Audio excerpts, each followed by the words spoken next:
এবারের শীতে কত রকমেরই না শিমের তরকারি খেলাম, কিন্তু আজ একটু অতুলনীয় সুস্বাদুর নূতন একটা শিম বটি আমি বাড়িতে বানিয়ে খেলাম। তার জন্য আমি কিছু রসুন ধুয়ে সে সঙ্গে একটু চন্দনা শুটকি নিয়ে সেটাকেও ভালো করে টুকরো করে ধুয়ে গ্যাসের স্টিমের মধ্যে ভালোভাবে এপাশ ওপাশ উল্টিয়ে পুড়িয়ে নিলাম। শুটকি ও রসুনটাকে এমনভাবে পুড়লাম যাতে সেটা নরম হয়ে যায়, এবং সেই দিকে খেয়াল রাখতে হবে যে শুটকি আর রসুনটা যেন একেবারে পুড়া না হয়, তাহলে কিন্তু একটু তেতো হয়ে যাবে, সেই দিকে কিন্তু অবশ্যই খেয়াল রাখতে হবে।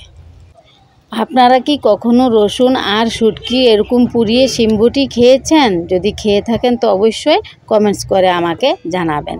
তো এখানে রসুনটা আর শুটকিটা ভালোভাবে পোড়ানো হয়ে গেলে আমি কিন্তু একটু জলে ধুয়ে নিয়ে মিক্সিতে দিয়ে দিলাম। তো ভালোভাবে সেটা আমি পেস্ট করব বলে নাই, কিন্তু একটু এরকম রাখবেন যে শুটকিটা যেন একটু আধছেঁচা এরকম হয় আর কি। তো এখানে প্রথমে কড়াইতে আমি তেল দিয়ে দিলাম আর দু টুকরো করে কিছু রসুন হালকা আঁচে দিয়ে দিলাম ফ্রাই করার জন্য। যারা উনুনে রান্না করেন তারা কিন্তু চুলার জালটা একদম কম করে দিয়ে রাখবেন। আমি গ্যাসে করছি তাই ওর ফ্লেমটা কমিয়ে দিয়ে রাখলাম। তো রসুনগুলোর সঙ্গে আমি এখানে দুটো আলু ধুয়ে কেটে টুকরো করে দিয়ে দিলাম তেলের মধ্যে। যারা আলু খান না দিবেন না, আর যারা ভালোবাসেন তো একটু বাড়িয়েও দিতে পারেন। আলুটা দিলে কি হয়, শুটকির এই শিম বটিটা কিন্তু খেতে যেমন বেশ সুস্বাদু লাগে, তেমনি আলুর নরমতাটা শিম বটির সঙ্গে মিলিয়ে যায়। তো এখানে আমি একটু লঙ্কা ছেঁচা করে কিছু দিয়ে দিলাম।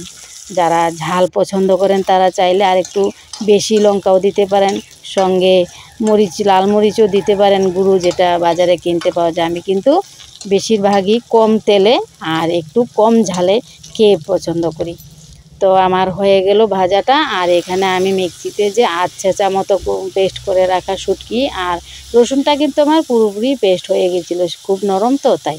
তো এটা দিয়ে দিলাম আর একটু একটু একটু একটু করে আমি কিন্তু ভাজিটা করছি। ততক্ষণ পর্যন্ত নাড়তে থাকবো যতক্ষণ না আমার শুটকি থেকে একেবারে তেল ছাড়িয়ে আসে। রসুন, আলু, লঙ্কা আর সেই সঙ্গে রসুন বাটা আর শুটকির সেই ফ্রাইটা কিন্তু ধীরে ধীরে ধীরে ধীরে নেড়ে চেড়ে করতে হবে, তখনই তার স্বাদটা চলে আসবে। এই যে আমার শুটকি থেকে দেখতে পাচ্ছেন তেলটা বেরিয়ে আসছে। তো একটু নাড়াচাড়া দিয়ে আমি এবার কিন্তু ভালো করে ধুয়ে কেটে রাখা শিমগুলি দিয়ে দিলাম, আর তার সঙ্গে একটু নুন হলুদ আমি এখানে দিয়ে দিলাম। আর মিক্সিতে যেটা পেস্ট করেছিলাম তা একটু জল দিয়ে ধুয়ে আমি সেই জলটাকে কিন্তু এখানে ঝুল হিসাবে, এখানে তো ঝুল হবে না, সেটা একটু মাখা মাখা হয়ে যাবে আর সিদ্ধও হয়ে যাবে। আমি সব সময় বলে থাকি যে আমার কিছুই রান্না করে আমি যতটুকু সম্ভব ওয়েস্ট না করে ব্যবহার করি। তো এখানে মিক্সিটা তো ধুয়েই ফেলে দেব, তো সেই জলটা কিন্তু আমি এখানে প্রয়োগ করে দিলাম সেদ্ধ হওয়ার ঝোল হিসাবে। তো এখন আমি একটু ঢাকনা দিয়ে ঢেকে দিচ্ছি, প্রায় 15 মিনিট আন্দাজে লো ফ্লেমে আমি এটাকে ঢেকে রাখলাম, এবং 15 মিনিট পরে যখন ঢাকনা সরালাম, এই যে দেখুন একেবারে দেখাচ্ছি, এই যে হাতলের নিচের অংশটা দিয়ে চাপা দিলেই কিন্তু যেমন আলু রসুন শুটকির আর কোনো রূপই আর দেখা যাচ্ছে না, শুধু শিম আর শিম। তো ভালো করে হাতলের পিঠের অংশটা দিয়ে আমি নেড়ে চেড়ে মিলিয়ে নিচ্ছি, যাতে করে আলুগুলোর নরমতা আর শিমের নরমতা একই হয়। আর খেতে কিন্তু বেশ সুস্বাদু, মানে কি বলবো, ভাষা নেই। যারা খাবেন তারাই বুঝবেন। শুটকি আর রসুন পুড়িয়ে শিম বটির এই রেসিপিটা কিন্তু আমি আগেও খেয়েছি, তবে আজকে নতুন পরিবেশন করলাম। তো সেই সঙ্গে আমি একটু ঘরে থাকা ধনেপাতা কুচিয়ে দিয়ে দিলাম, আর তার সুগন্ধটা কিন্তু সে বেরিয়ে আসছে।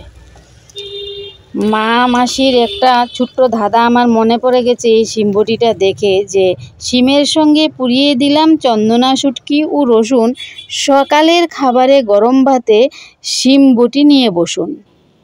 তো আমার আজকের এই শিমবটির রেসিপিটা যদি আপনাদের ভালো লাগে, লাইক শেয়ার সাবস্ক্রাইব অবশ্যই করবেন এবং বাড়িতে সবাইকে নিয়ে অবশ্যই একবার শিমবটি খাবেন।